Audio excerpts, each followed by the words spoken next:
Hello, everybody. This is Coach Riley. I am so sorry to miss you tonight, this banquet, because it sounds like a really cool thing, and I have met some really cool people in my first year of working with Woodinville Pole Vaulters. So, for me, a season to remember, and I want to make just a couple quick remarks, as I would if I was with you. See if I can get my slideshow to work. There we go. One thing about my Woodinville Pole Vaulters this year I'm proud of is their competitive dominance. Uh, as a crew, these Falcons kicked booty all year long. Here's an example of domination at the Easton Invitational, in which a Woodinville Falcon won both the boys and the girls event. Even though 80 teams sent their athletes there, our Smiling Falcons were the pride of the day. On that very same day, nearby at Lake Stevens, McKenna DeBoer, our beginner, was winning the Lake Stevens Invitational, believe it or not. Our girls filled the Kingco Championship meet with Falcon jerseys. About 9 of us were there for that. And in fact, among the 2 that were not, Haley goes to the JV meet and she wins that one. So competitive dominance was one fun feature of the Woodinville Falcons this year, but not the most important. Development is more important, in my estimation. That means improvement. And there are varieties of ways we can improve. One way is to improve the height of our crossbar, of course, and among those, lots did very well. Ryan, of course, added about 1.5 feet to his 12.6 junior year height, which is good. The next best Kingco boy this year was 12.6, for example. He moved up to 14, as did Kyle. And they do this with some off-season work. Here's a shot of Ryan in the winter at my gym. But not only these 2, but Kristen improved greatly. Katie Webb improved not just her height by 1.5 feet or so, but her attitude really improved greatly, and it's probably no small correlation. Katie tends to be a little self-critical, if I can understate it. And as the season went on, we all pecked at her a little bit about that. I rode her pretty hard and tried to keep capitalizing on her positives, and really I think I saw a shift. And it certainly changed her vault heights in the last few weeks and her enthusiasm to practice. So kudos to Katie. Cassidy, Haley, and Devin all made really big gains this year, I think 1 to 2 feet among them all. And I'm not counting anybody who was new because they didn't have a previous season to compare.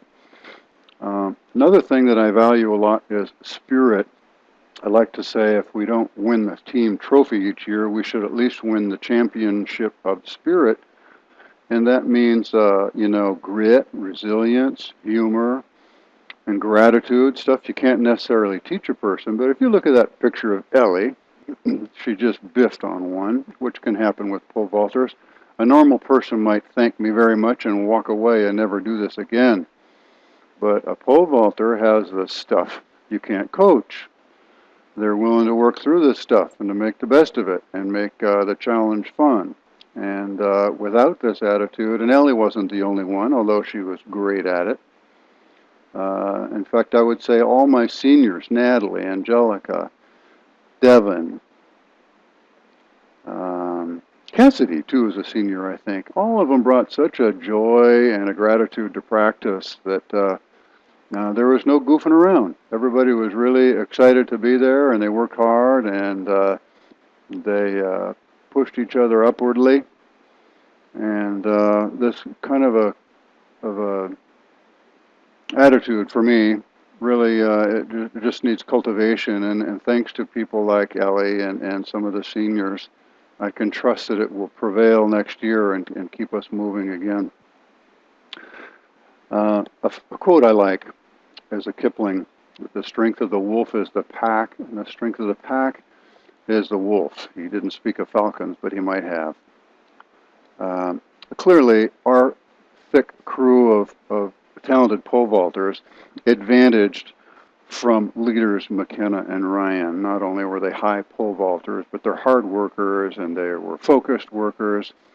And it's fair to say that this was mutually beneficial for those 2 leaders to have so many people working hard around them.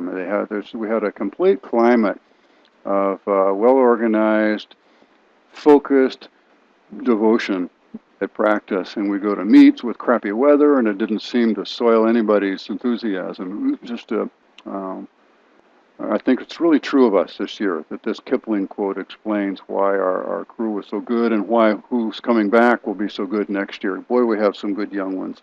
Um, I already mentioned, well, of course, Ellie Mann is a state medalist in her first season. Um, McKenna DeBoer um, and Katie Minahan are other sophomores with great height so far. Young, who's a Sheridan, our youngest, smallest person, is just a tiger in the runway. She's going to be a heck of a good pole vaulter. And so there's no shortage of people coming up, and I really think that it's thanks to the leadership of Ryan and McKenna, the veterans, that we have so much to look forward to, even as we bid them farewell. And speaking of farewells, it would be just silly not to mention that the strength of this pack was really this one wolf, McKenna. I don't think anybody could disagree that the athlete, teammate, and person she was has left a lasting imprint on our community. She's a well-rounded athlete. Unlike most people with this level of accomplishment, she was also a leader athlete in volleyball and gymnastics, too. And when she devotes herself to one sport at the University of Washington, I think we're going to see an upside to her track talent that we haven't seen so far. As a teammate, McKenna is first, automatically, to jump in to do whatever needs to be done. Who's going to run the iPad? Who's going to pack the poles? Who's looking after the freshmen? Who's going to take care of this workout when Coach Riley's not here? McKenna is always the one that can be relied upon. She didn't do it alone, but she's always first. And I want to say one last thing about McKenna, the person. You all might know that she was supposedly going to win the state championship last year. She should have. She was favored to win, and she tore a hamstring very late in the season. So she limped her way through the district meet, and she got to state, but could not run her full speed. And she had this year to look forward to redeem that. And she did not win a state championship this year again, and that comes with a story, too. This year, although she was strong and healthy, another young kid who I train, Ellie from Eastlake, is the highest sophomore in state history. Who would have expected that to happen?